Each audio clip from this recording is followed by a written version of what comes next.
There's no doubt that there are more men that believe they are below average than are below average. Gotcha. I would say more than 50% of men worry about this when they really shouldn't be.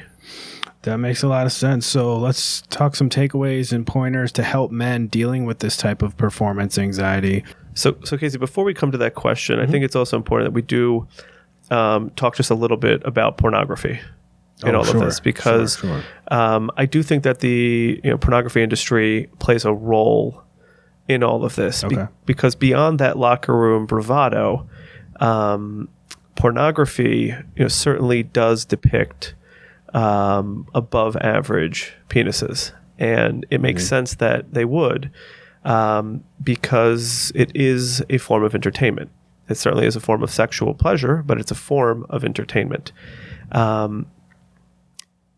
I think a lot of men absorb messages from the pornography. And from the way they see partners responding, and the way that larger erections and larger penises seem to be celebrated.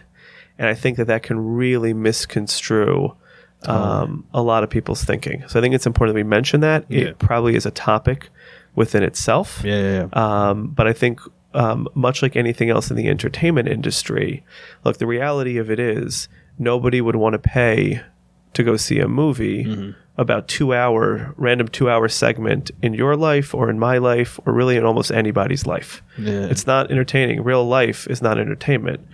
A movie is a movie. It's meant to be fantastical. It's meant to capture your imagination. It's meant to kind of push the limits of reality. What you know. Exactly. And the same way all other forms of entertainment, whether it's professional sports, you're talking about top of the line athletes. So for somebody to say, well, I'll never be able to play in the NBA, so why would I pick up a basketball? Nobody's going to think that way.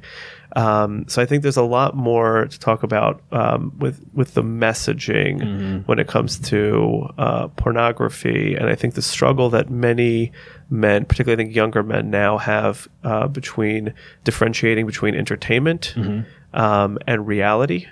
And I think they lose sight of what is average, what is necessary, what partners are looking for. So I think it's important that we mention that in this broader conversation, but I recognize it is a topic far beyond the scope of this episode. Got you.